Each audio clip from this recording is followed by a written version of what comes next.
तस्कर, रंगदार व भूमाफिया जैसे विभिन्न अपराधों से जुड़े गैंगस्टर एक्ट के 4 आरोपियों की 5 करोड़ 20 लाख की संपत्ति अब कुर्क होगी। कुर्क संपत्ति को अवमुक्त कराने के लिए चारों आरोपियों की ओर से कोर्ट में वाद दाखिल किया गया था, लेकिन गैंगस्टर न्यायालय द्वारा संपत्ति अवमुक्त करने के सभी वाद खारिज कर दिया गया, जिससे कुर्क की गई संपत्ति पर अब सरकार का अधिकार होगा। खबर विस्तार से। उत्तर प्रदेश के बाराबंकी जिले में विभिन्न अपराधों से जुड़े गैंगस्टर एक्ट के 4 आरोपियों ने पुलिस प्रशासन द्वारा कुर्क की गई 1 करोड़ 73 लाख की संपत्ति को छोड़े जाने के लिए कोर्ट में वाद दाखिल किया गया था। कोर्ट द्वारा चारों मामलों में वाद को खारिज कर दिया गया, जिससे कुर्क की गई संपत्ति पर अब सरकार का अधिकार होगा। आपको बता दें कि थाना जैतपुर में पंजीकृत मुकदमे में गैंगस्टर एक्ट आरोपी गैंग सदस्य मेराज निवासी ग्राम टिकरा उस्मा थाना जैतपुर पर गिरोह के सरगना मोहम्मद सहीम आदि के साथ मारफीन तस्करी का आरोप है। पुलिस प्रशासन ने इसका 32,42,000 का एक मकान व भूमि कुर्क की थी। थाना हैदरगढ़ में दर्ज मुकदमे में गैंगस्टर एक्ट के आरोपी गैंग सदस्य विक्की मिश्र की 88,54,000 की चल अचल संपत्ति कुर्क की गई थी। थाना सत्री के गैंगस्टर एक्ट के आरोपी व गैंग के सदस्य पंकज यादव की 6 लाख मूल्य की जमीन कुर्क की गई थी। सत्रिक में पंजीकृत गैंगस्टर एक्ट के आरोपी गैंग सरगना विनोद यादव की 46,95,000 के 2 डंपर कुर्क किए थे। कुर्क संपत्ति को अवमुक्त कराने के लिए चारों आरोपियों की ओर से कोर्ट में वाद दाखिल किया गया था, लेकिन कोर्ट ने इन चारों वादों को खारिज कर दिया है। कुर्क की गई संपत्ति को जिलाधिकारी बाराबंकी द्वारा राज्य के पक्ष में निहित करते हुए लोक कल्याण के कार्यों, भूमिहीन को पट्टा, सरकारी भवनों आदि का निर्माण किया जाएगा।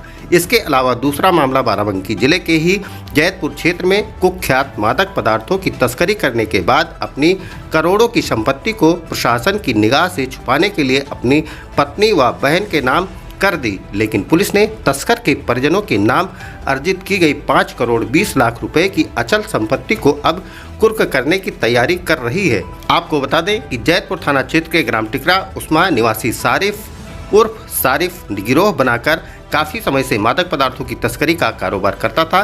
तस्कर सारिफ ने इस अवैध कार्य से करोड़ों रुपए की संपत्ति को प्रशासन की निगाह से बचाने के लिए जिला लखनऊ के अमराई गांव की तहसील सदर में एक भूखंड, अपनी पत्नी व कई भूखंड प्लाट को अपनी बहन शेख सुवेवा, पत्नी रिजवान निवासी टिकरा उस्मा के नाम खरीदा था, लेकिन उसका उपयोग वो खुद ही करता था। प्रशासन ने सारिफ द्वारा अपने परिजनों के नाम पर अर्जित की गई अचल संपत्ति का संकलन कर 5 करोड़ 20 लाख रुपए को चिन्हित कर मजिस्ट्रेट को आख्या प्रेषित की गई थी। प्रशासन ने गैंगस्टर एक्ट के तहत तस्कर द्वारा स्वयं एवं परिजनों के नाम पर अर्जित चल अचल संपत्तियों के जब्तीकरण का आदेश दिया। कोतवाल अमित प्रताप सिंह ने बताया कि अवैध संपत्ति अब कुर्क की जाएगी। बाराबंकी में गैंगस्टर एक्ट के 4 अभियुक्त, जिसमें से एक मेराज है जो मादक पदार्थों का अवैध रूप से कारोबार करता है, एक रंगदारी के माध्यम से अवैध रूप से धन अर्जित करने वाला विक्की उर्फ प्रशांत मिश्रा है, और खनन माफिया के रूप में पंकज यादव और विनोद यादव, ये सभी चारों अभियुक्तों के विरुद्ध गैंगस्टर एक्ट की कार्रवाई की गई थी और 14(1) के तहत इनके संपत्ति जब्तीकरण की कार्रवाई जिलाधिकारी बाराबंकी महोदय के आदेशानुसार कराई गई थी। इन सभी अभियुक्तों के द्वारा अपने इस संपत्ति को अवमुक्त करने हेतु गैंगस्टर कोर्ट में अपील किया गया था, न्यायालय से अनुरोध किया गया था। न्यायालय ने पूरी समीक्षा किया। पुलिस विभाग के द्वारा अभियोजन के माध्यम से प्रबल पैरवी की गई।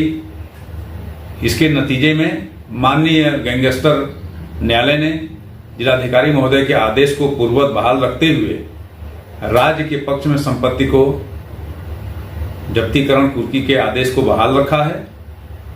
अब इस पूरे लगभग 2 करोड़ की संपत्ति जो जब्त की गई थी, जो इसके जमीन वगैरह हैं, इस पर लोक कल्याणकारी कार्य जैसे गरीबों को पट्टा देना, निराश्रितों को आवास देना, इस तरह के कल्याणी कार्य किए जाएंगे। इसके संदर्भ में जिलाधिकारी महोदय के स्तर से कार्रवाई की जा रही है।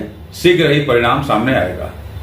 ऐसी कार्रवाई जनपद बाराबंकी पुलिस के द्वारा आगे भी जारी रखी जाएगी, जिससे माफिया तत्वों, गैंगस्टर जैसे अपराधियों के खिलाफ प्रभावी रूप से कार्रवाई की जाए और ऐसे आपराधिक तत्वों के मनोबल को तोड़ा जा सके। स्वस्थ रहने के लिए इस्तेमाल करें अयोध्या धाम का श्री राम नाम स्पेशल निरोगी चूर्ण और बुकनों।